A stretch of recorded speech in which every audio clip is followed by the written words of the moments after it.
Do you feel old when a young person tries to explain to you how to use a computer, a mobile phone, search the internet, or use AI, or any device that has radically changed our lives today?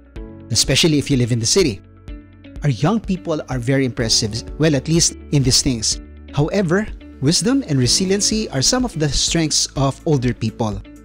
Now, in the Gospel of Luke, chapter 2, verses 41 to 52, we find the Lord Yeshua, when he was 12 years old, having excellence, both wisdom and in knowledge of the law. He was interacting with the teachers of the law and they were impressed with him. We are now in part 6 of the Jesus tradition. We will be talking about John chapter 3. The title of our message for today is Explaining Spiritual Truth to an Earthly Religious Leader. Now, Yeshua will be interacting with a well-known rabbi during those times, but he himself was a greater rabbi. Now, actually, for the Jews to be a rabbi, you have to be very good in the Old Testament, in the Torah, in the Jewish law, and you have to be a morally upright person. Now, before we get into our text, one of the things that you will notice in the Gospel of Yohanan is how the Lord Yeshua would use heavenly reality through earthly examples. Let's briefly brush through the Gospel of Yohanan wherein we can see this thing. So in our previous lesson, when the Lord Yeshua cleansed the temple and the people asked him for a sign, and then he shifted from the physical temple to his body as that real temple. So that's in chapter 2, verses 18 to 22. And then when he was baptizing people, he used water for cleansing. So this is not just literal water, but it is spiritual cleansing through water. That's the ministry of Yohanan in chapter 1 verse 26, and also in chapter 13 when the Lord Yeshua washed the disciples' feet. He used also water as a symbol of life sustenance. You can see that when the Lord Yeshua encountered the Samaritan woman in chapter 4 verse 14. And in this lesson, he will use the imagery of not just water but also of wind for the spiritual things, especially for the Holy Spirit. We'll find that in chapter 3 verses 5 to 7. And in chapter 6, we see the Lord Yeshua explain his origin. He said he was the bread from heaven. And after that, he said he is the bread of life. That means he is the provider when he fed the 5,000 people in chapter 5, verses 5 to 7. And also in chapter 7, when Yeshua was in Jerusalem, there was a ritual when women would be carrying water. And he used that illustration to point to himself as the one who provides living water. And in chapter 8, he said he is the light of the world and light of life. There was an event there when they were lighting the candelabra in the court of women. Also in chapter 10, he described himself as the door of the sheep. That means he is the only access to the Father. In chapter 15, he called himself the true vine. That means you can only get connected with the Father through him, right? So the Lord Yeshua loves to teach about heavenly reality, but using earthly examples. So there will be a bridge for them to better understand what those heavenly reality are. So this challenge for us today is, are you willing to see and believe spiritual realities and experience spiritual benefits from the Lord Yeshua? So, as we discuss the story of Yeshua having an interaction with Nicodemo, I hope that you will also believe in the Lord Yeshua as the one who can provide us life. Okay? So, let's look first at the introduction before we get into our main points. So, let's turn to Yohanan chapter 3, verses 1 and 2. Now, a certain man, a Pharisee named Nicodemo, a leader of the Yehudis, came to Yeshua at night and said to him, okay, let's pause there for a moment. Now, who was Nicodemo? He was a high-profile leader among the Yehudis, probably part of the Sanhedrin, the Jewish ruling council. So he was not just a mere Pharisee, but an expert of the law of Moshe. And he probably lived a very moral and upright life, at least in the sight of the people. And he was probably very influential. And you can see here, he went to the Lord Yeshua. He's probably a lot older than him, but he respected him so much that he didn't want to create some controversy. He wanted to ask him some questions, so he approached him at night so that no one would be able to see him approaching the Lord, because he would be criticized for doing that. He ought to know a lot of things, so why would he inquire with this young rabbi, the Lord Yeshua, who was probably in his 30s? Remember, this same guy, he became a secret follower. Thanks to this interaction that he had, we will see in chapter 7, verse 50, when they wanted to persecute Yeshua. Nicodemo, who had gone to Yeshua before and who was one of the rulers, said, Our law doesn't condemn a man unless it first hears from him and learns what he is doing, does it? So he was sort of trying to defend the Lord Yeshua. He didn't want him to be prosecuted unjustly. And by those words, you will see that he was trying to protect the Lord Yeshua. So eventually, when the Lord Yeshua was crucified and he died, it was Nicodemo who was one of those who wanted to give the Lord Yeshua an honorable burial with his colleague, another secret follower of the Lord Yeshua. We find that in chapter 19, verse 39, Nicodemo, the man who had previously come to Yeshua at night, accompanied Joseph. This is Joseph of Arimathea, the owner of the tomb where the Lord Yeshua was buried, carrying a mixture of myrrh and aloes weighing about 75 pounds. So he spent for all of these because he was a follower of the Lord Yeshua. Okay, so what did he say when he first privately met him? Rabbi, we know that you are a teacher who has come from God, for no one could perform the miraculous signs that you do unless God is with him. So we see here Nicodemo express his belief in Yeshua. But still, he wanted to be sure about that. That's why he came to him at that night. He wanted to inquire more of the Lord. So what kind of or level of belief did Nicodemo had at this time? I'm talking about his belief in the Lord Yeshua. He probably was more convinced because of the miraculous signs. Those were undeniable signs. That's actually the purpose of the Lord Yeshua, why he performed those signs. The miraculous signs of Yeshua helped Nicodemo believe and explore further, but he needed some clarification. Actually, he needed spiritual renewal and insight into spiritual realities. That's why this would be the topic that the Lord Yeshua would discuss with him.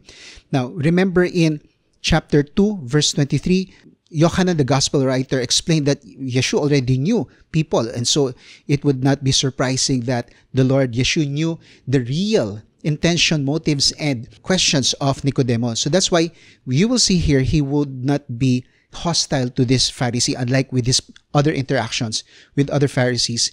He knew they wouldn't believe him, but this guy, he wanted to believe, so he was nicer and he wanted to explain further what he needed to know. We have 4 points for today. Letter A, experiencing spiritual birth gives access to God's kingdom. Okay, so this will be the issue that the Lord Yeshua would raise to Nicodemo.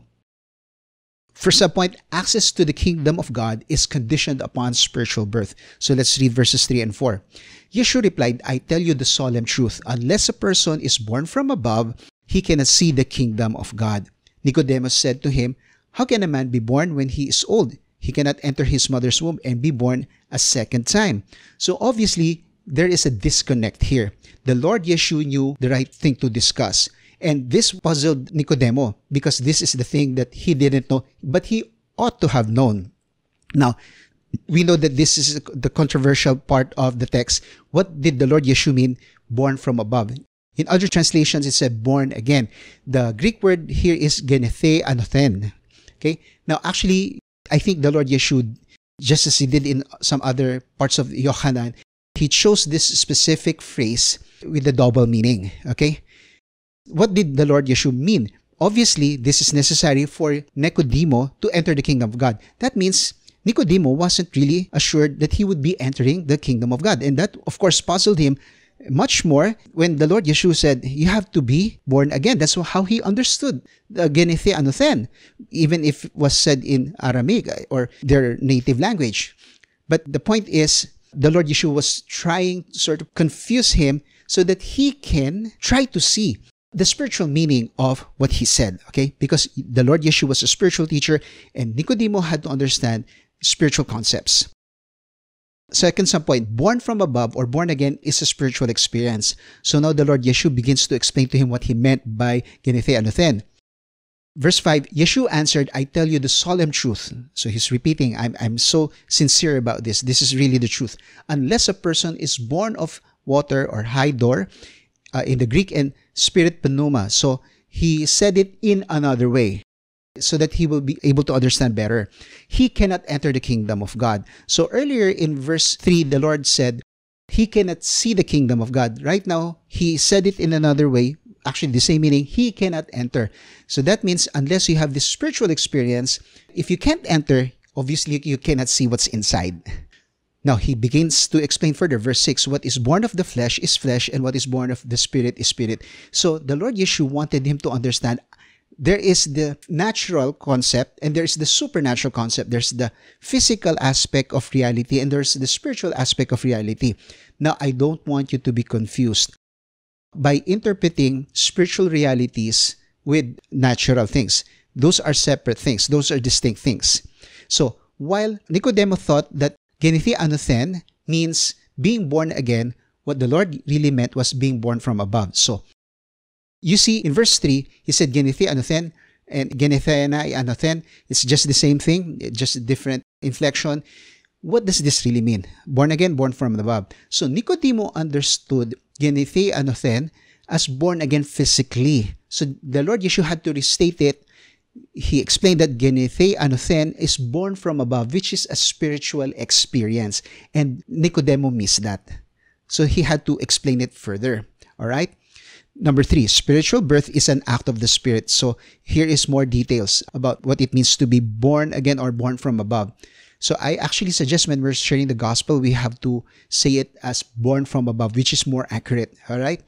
So that means if you say born again, they will think that it's a physical concept. No, born from above, that will clearly tell them that this is a spiritual phenomenon. Okay? Verse 7, do not be amazed that I said to you, you must all be born from above.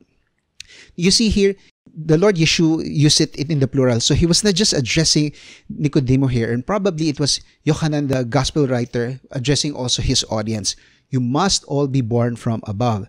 The wind or pneuma blows wherever it will, and you hear the sound it makes, and do not know where it comes from and where it is going, because again, this is a spiritual matter.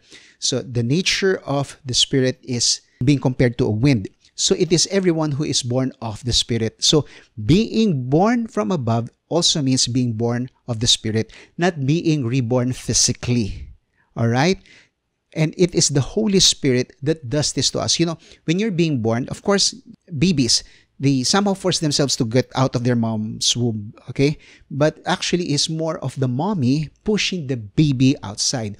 So that means this is the act of the one giving birth. So in this case, also, the Spirit is the one who is giving spiritual life to people. It is the act of the Holy Spirit. I hope that is clear. You see, all throughout the Gospel of Yohanan, previously we noted that he loved to use water, and now he's using Spirit, and they come together. He mentioned this actually in his first Gospel, in 1 Yohanan, in the 5th chapter, in verses 7 and 8. For there are 3 that testify, the Spirit, and the water, and the blood, and these 3 are in agreement. So there you go, water and blood, they come in pairs. Okay? I hope you're catching up. So that's letter A. Experiencing spiritual birth gives access to God's kingdom, and you would be able to see it. So access to the kingdom of God is conditioned upon spiritual birth. Born from above, or again, is a spiritual experience, more accurately born from above. Spiritual birth is an act of the Spirit. So this is my question for you. Have you experienced spiritual cleansing, water, and new life, Spirit? Okay, I hope you have done, and haven't, you better believe the Lord Yeshua right now. How was the experience of being cleansed? You know, it's refreshing. You know that you have been cleansed from your sins, and no one can blame you again or accuse you of any sin anymore because the Holy Spirit has cleansed you. How does it feel of having a new spiritual life? That means you have a new start in life. Now, of course, every one of us wants a fresh restart in life, a new phase in life, because you can do things better. Okay, that's what the Lord Yeshua gives us. Are you excited about seeing and entering the kingdom of God? I hope so. Letter B, disbelief blinds people from heavenly truths. Okay, now the Lord Yeshua would be addressing people why they still don't believe in spite of the signs that He has given them, an explanation as well.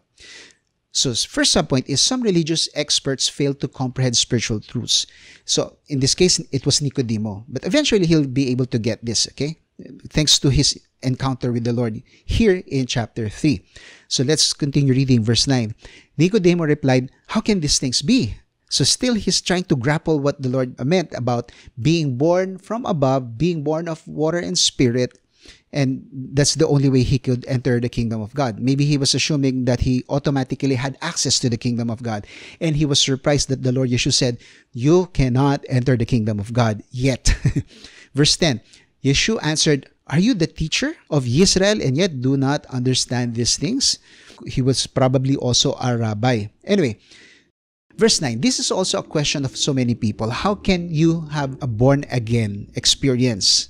Okay, born from above. Now, how else could Yeshua explain it? Wasn't he clear enough in the previous verses? And still he's asking how those things could be? The Lord Yeshua said, "Oh man, you should have understood this. Aren't you a teacher in Israel?" Now, the Lord was saying, "I'm surprised that you don't know this, because this is a biblical concept. In fact, you have attained the status of becoming a didaskalos or teacher, or perhaps rabbi also in the Aramaic. But then, why don't you know this? This is in the Old Testament." So where is this in the Old Testament? You'll find this in the prophecy of Yechezkel, chapter 36, verses 26 and 27. Well, actually, the concept of water and cleansing is still in the Old Testament, in the Torah. In Leviticus, they have ritual cleansing.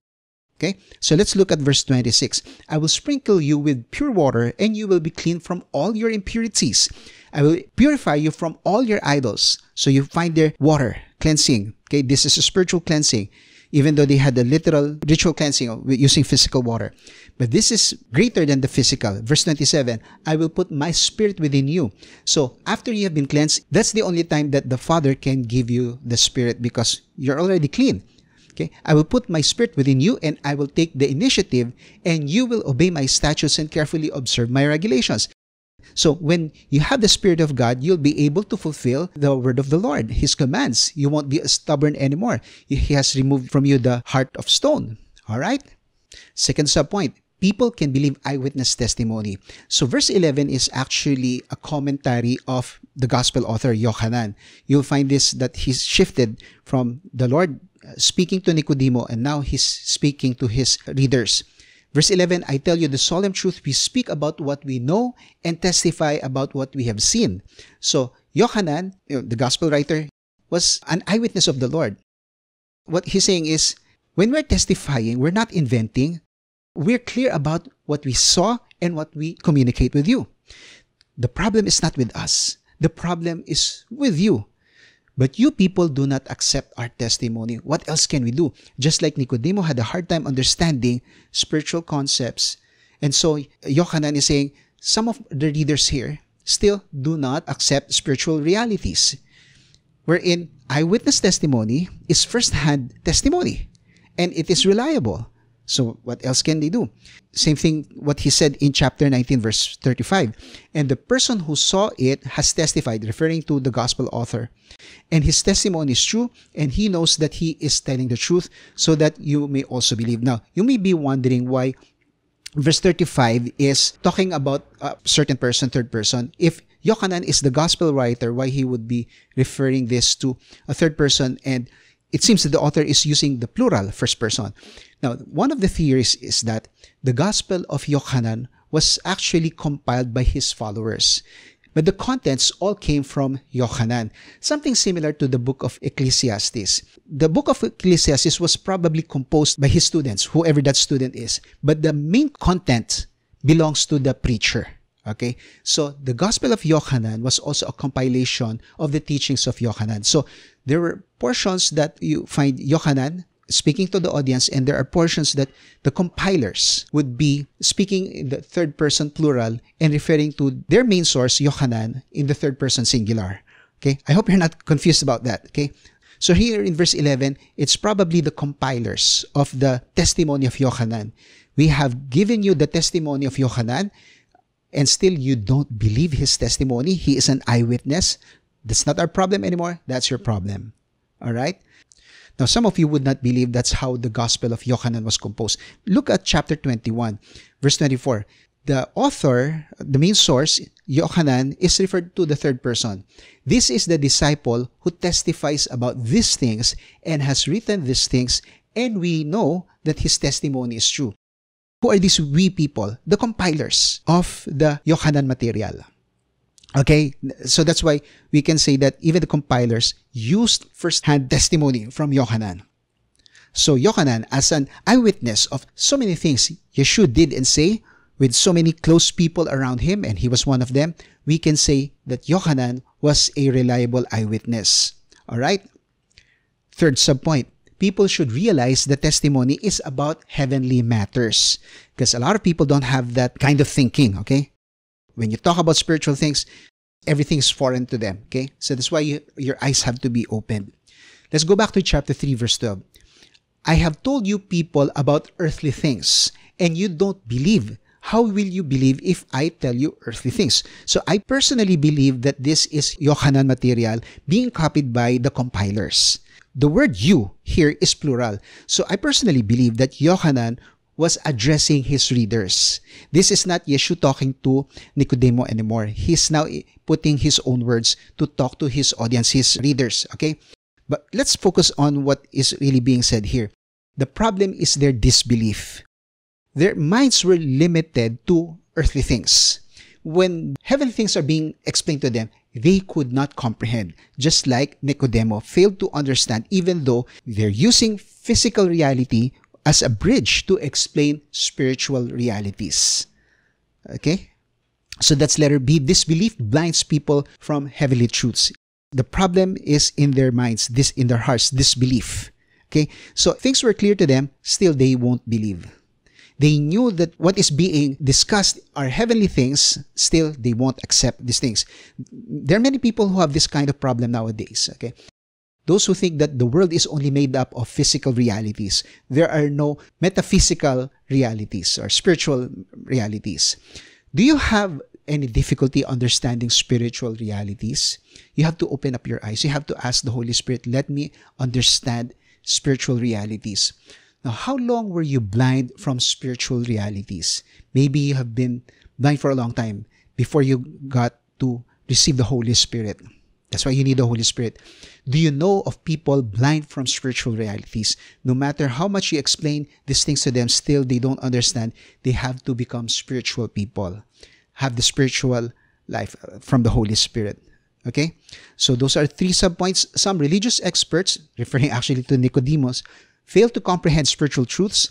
Number 2, people can believe eyewitness testimony, just like Yohanan is explaining to us things that he actually and personally saw.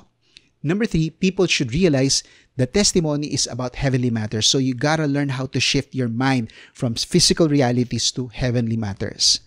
All right?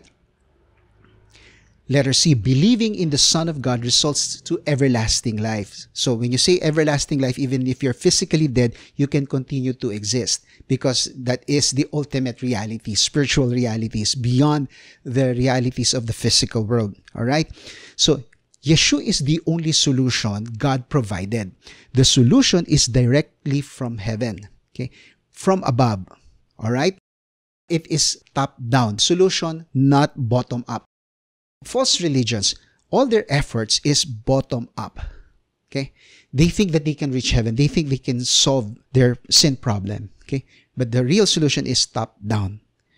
Everlasting life is greater life than earthly, which is only temporary. But everlasting life goes beyond that.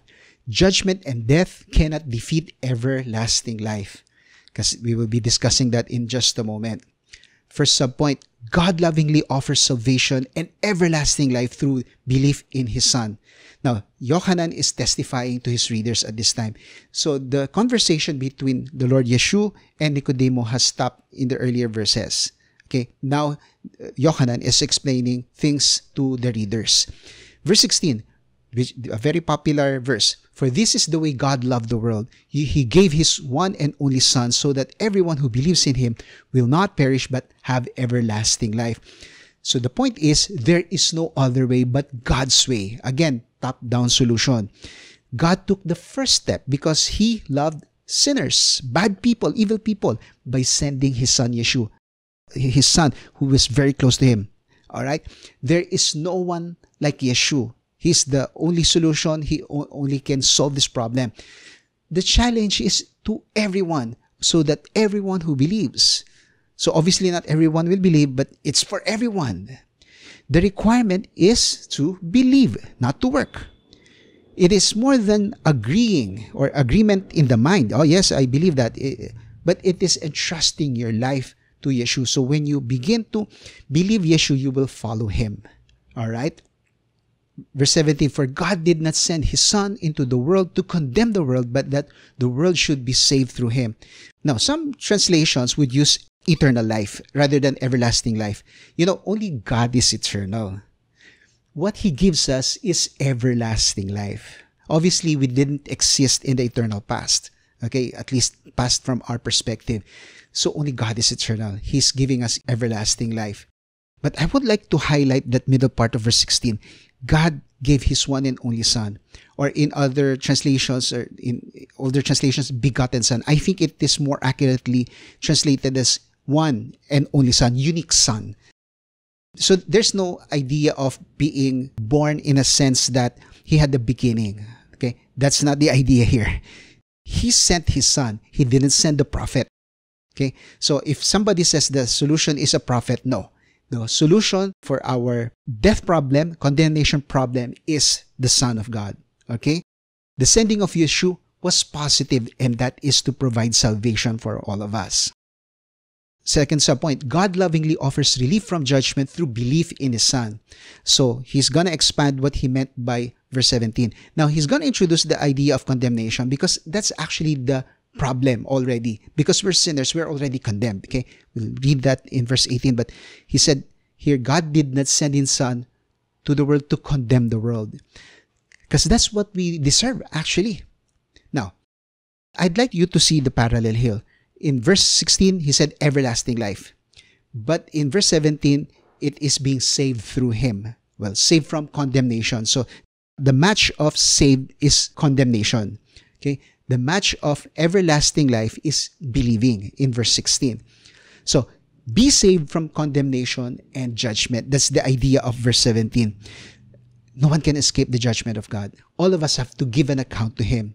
Now, are you sure that you will be acquitted, or you're certain that you're guilty and you cannot escape the judgment of God? Only Yeshua can spare us from the judgment. That's why he came here. The Father sent his only Son, Yeshua. So that's letter C. Believing in the Son of God results to everlasting life. Come to think of it, is it really hard to believe in Yeshua as the Son of God, the only solution?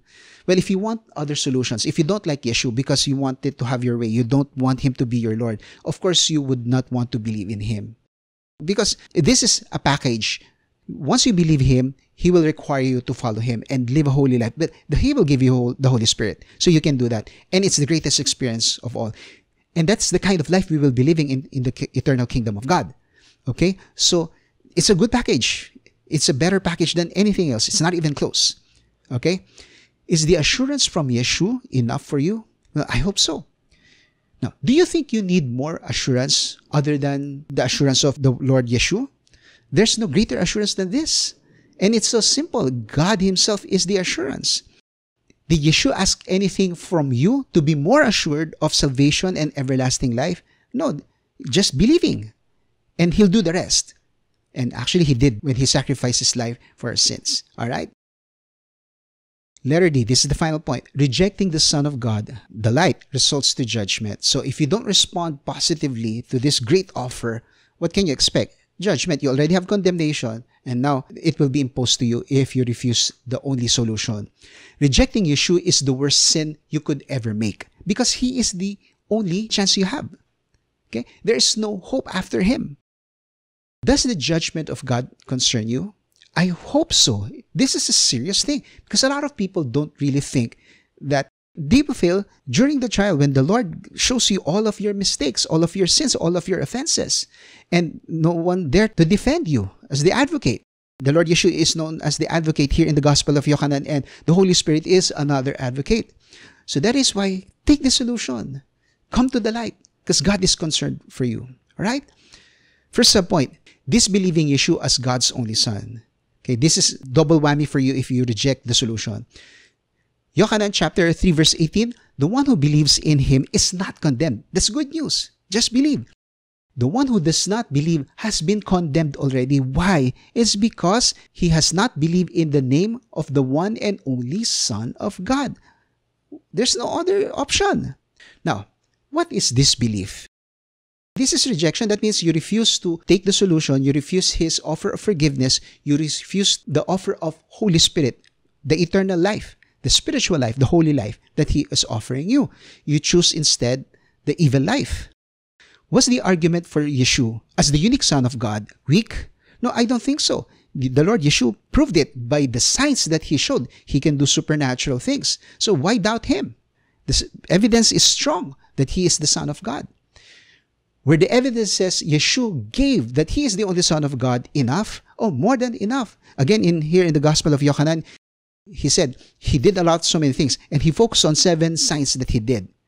You want more? Do you want God to show Himself to you? Well, He already did through His Son when He came here 2,000 years ago. Is there a reason not to believe Yeshua as the unique Son of God? Absolutely not, because He gave all the reasons already that He is the genuine one. So to disbelieve is to reject Yeshua.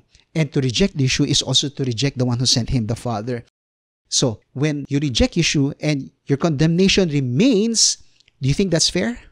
Oh yes, it is, because you are an offender. That's what number 2 says. Second subpoint, loving darkness despite the arrival of the light. Okay, they have lived in the darkness, the light has come, still they chose darkness. Verse 19, now this is the basis for judgment, that the light has come into the world, and people love darkness. Imagine that. They've seen the light and still they chose darkness rather than the light because their deeds were evil. So this is not just only a rejection of the Lord Yeshua, which was their problem. This is the love for darkness. The love for darkness rather than for light.